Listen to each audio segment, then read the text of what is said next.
Welcome my dear students. आज हम लोग क्लास 10th चैप्टर फर्स्ट जैव प्रक्रम, जिसे हम आप पोषण कहते हैं,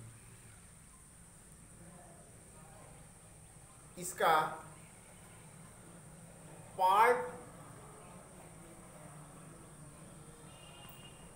2 का अध्ययन करेंगे। तो देखिए बेटा, पार्ट 2 में आपको इसके पहले कुछ बताया गया था। पोषण के प्रकार, क्या बताया गया था? पोषण के प्रकार। तो पोषण के प्रकार निम्नलिखित दो टाइप्स के होते हैं। पहला आप बता सकते हैं ऑटोट्रॉपिक न्यूट्रिशन, दूसरा आपको बताया गया था हेट्रोट्रॉपिक न्यूट्रिशन। ऑटोट्रॉपिक न्यूट्रिशन में दो चीजें आपको बताई गई थी, एक प्रकाश संश्लेषी और दूसरा रसायन संश्लेषी जीव। और इसी टॉपिक का बचा हुआ भाग हम आप देख रहे हैं, पादपों में पोषण, अर्थात इसको हम आप लोग प्रकाश संश्लेषण के नाम से जानते हैं। तो देखिए बेटा, इस पादपों में पोषण वो प्रकाश संश्लेषण को हम आप प्लांट न्यूट्रिशन और फोटोसिंथेसिस के नाम से जानते हैं। प्लांट न्यूट्रिशन और फोटोसिंथेसिस की भी डिफिनीशन आपको जो है क्लास 7th में, क्लास 8th में बताया गया। और वही चीज आज हम लोग फिर जैव प्रक्रम फर्स्ट में जो है पढ़ेंगे। तो देखिए बेटा, इसकी जो है डिफिनीशन आप बताएंगे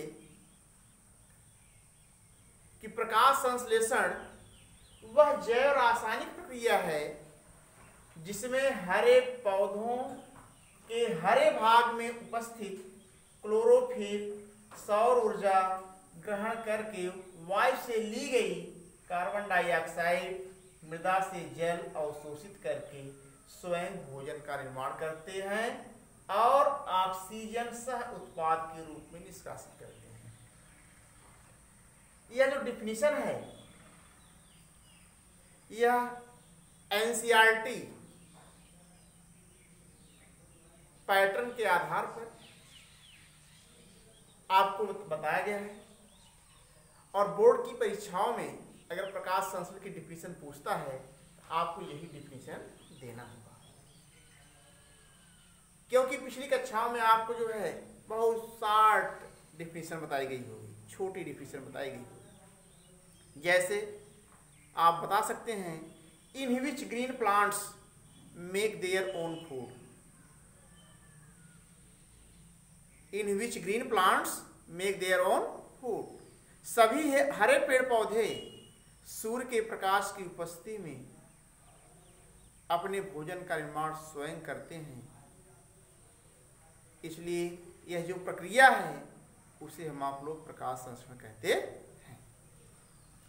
अब इस प्रकाश संश्लेषण में बेटा देखेंगे कि जो हरे पेड़ पौधे होते हैं, ये वायुमंडल से कार्बन डाइऑक्साइड लेते हैं और मृदा से जल का अवशोषण करते हैं। और आप लिख सकते हैं यहाँ पर प्रकाश, सूर्य के प्रकाश की उपस्थिति। आप लिख सकते हैं यहाँ पर सूर्य का प्रकाश और क्लोरोफिल।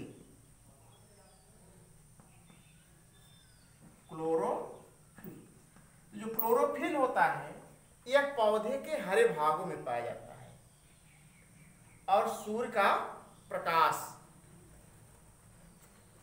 सूर्य का प्रकाश और क्लोरोफिल द्वारा हरे पौधे वायुमंडल से कार्बन डाइऑक्साइड ग्रहण करते हैं और जमीन से जल को अवशोषित करके अपने भोजन का निर्माण स्वयं करते हैं। और वायुमंडल में आपको बताया गया कार्बन और वायुमंडल में ऑक्सीजन गैस को निष्कासित करते हैं। वायुमंडल में ऑक्सीजन गैस को निष्कासित करते हैं। इसलिए आप यहाँ बता सकते हैं जब अपने भोजन का निर्माण स्वयं करते हैं तो आप C6H12O6 plus 6O2 plus 6H2O, तो यही ऑक्सीजन गैस जो है वायुमंडल में निष्कासित कर दी जाती हैं पौधों द्वारा। और यह ऑक्सीजन जो है वायुमंडल को क्या करता है? शुद्ध करता है। वायुमंडल को शुद्ध करता है। और यह ऑक्सीजन जब वायुमंडल को शुद्ध करता है तो इससे यह होता है कि जितने जीव होते हैं, जंतु होते हैं, सब ऑक्सीजन गैस का उपयोग सांस लेने में करते हैं। इस तरीके से आप देखेंगे कि जब पौधे अपने भोजन का निर्माण स्वयं करते हैं तो वहां पर क्या बनता है? कार्बोहाइड्रेट। क्या बनता है? कार्बोहाइड्रेट बनता है।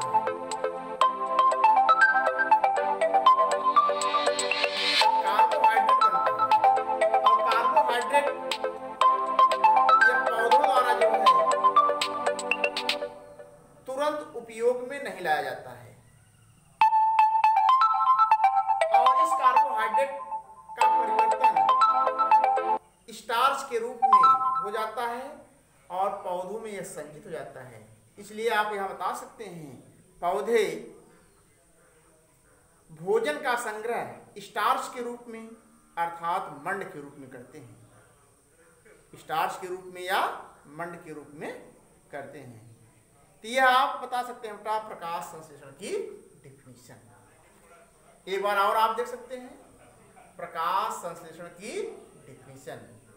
प्रकाश संश्लेषण वह जैव रासायनिक प्रक्रिया है जिसमें हरे पौधों के हरे भागों में उपस्थित क्लोरोफिल सौर ऊर्जा ग्रहण करके वायु से ली गई कार्बन डाइऑक्साइड और मृदा से जल अवशोषित करके स्वयं भोजन का निर्माण करते हैं और ऑक्सीजन सह उत्पाद के रूप में निष्कासित करते हैं। यह आप बता सकते हैं प्रकाश संश्लेषण की डिफिनीशन। और इसका एग्जाम्पल से भी आप यहाँ आसानी से देख सकते हैं जिसे आप कॉपी कर सकते हैं अपने बुक रफ में। और यहाँ दिया गया है 6CO2 कार्बन डाइऑक्साइड वायुमंडल से ले रहे हैं पौधे और जमीन से जल ले रहे हैं 12H2O, सूर्य का प्रकाश और क्लोरोफिल द्वारा कार्बोहाइड्रेट बना रहे हैं। ये जो कार्बोहाइड्रेट बन रहा है पौधे इसे तुरंत उपयोग में नहीं लाते हैं और इस कार्बोहाइड्रेट का परिवर्तन स्टार्च के रूप में हो जाता है और वही स्टार्च जो होता है पौधों में संचित रहता है जो ऊर्जा के रूप में इसका उपयोग करते हैं और वायुमंडल में ऑक्सीजन गैस को मुक्त करते हैं अर्थात निष्कासित कर देते हैं जिससे वायुमंडल क्या होता है? शुद्ध हो जाता है। यह आप बता सकते हैं बेटा प्रकाश संश्लेषण की डिफिनीशन और उसका एग्जाम्पल्स।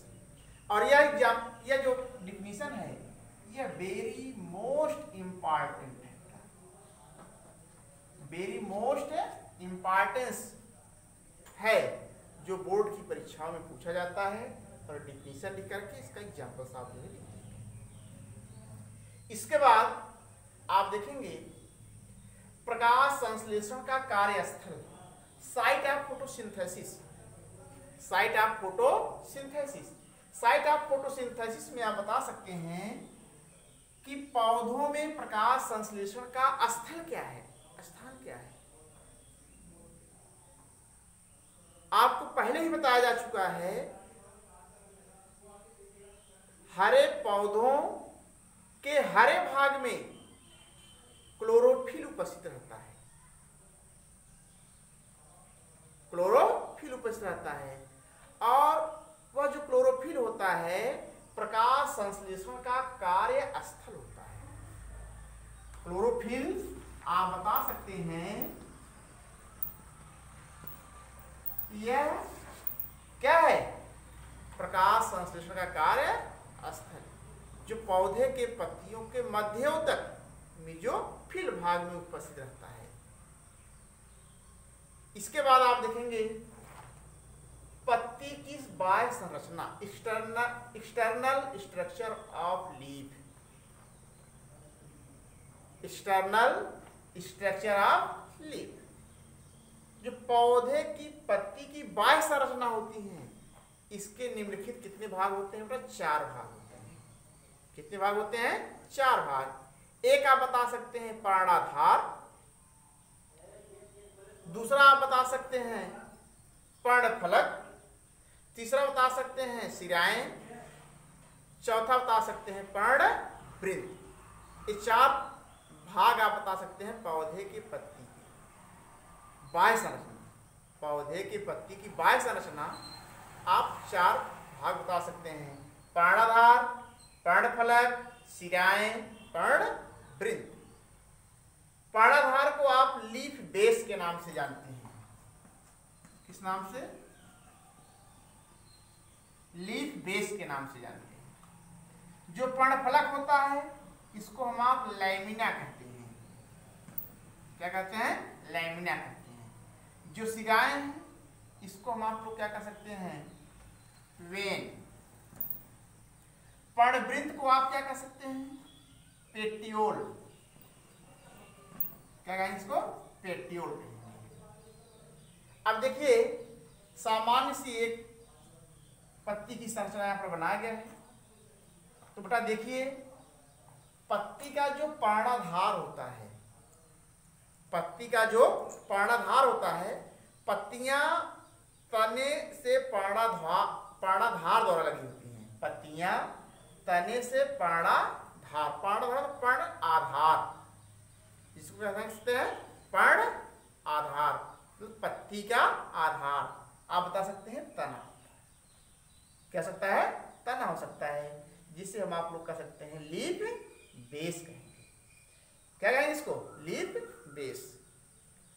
दूसरा आप बता सकते हैं पर्णफलक, जिसको लैमिना कह रहे हैं। तो जो लैमिना होता है यह पत्ती का चौड़ा भाग होता है और चपटा होता है।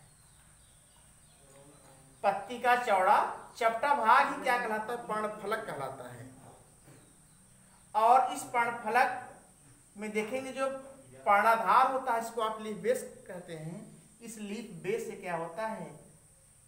एक लंबी मध्य रेखा अंतिम सिरे तक पहुंचती है, जिसको हम आप लोग मिडरिप के नाम से जानते हैं, अर्थात मध्य सिरा कहते हैं। मिडरिप या मध्य सिरा कहते हैं। इसके बाद देखेंगे कि यह जो मध्य सिरा होगा इसको आप क्या कह सकते हैं? वेन। क्या कहें इसको? वेन। ये वेन्स है, देख रहे हैं ना? ये क्या है? वेन्स है। अब लास्ट आप देखेंगे इसमें पर्णवृंत। पत्ती का जो वृंत होता है, डंठल होता है, वही क्या कहलाता है? पर्णवृंत कहलाता है। आज हम लोग इस वीडियो में जो है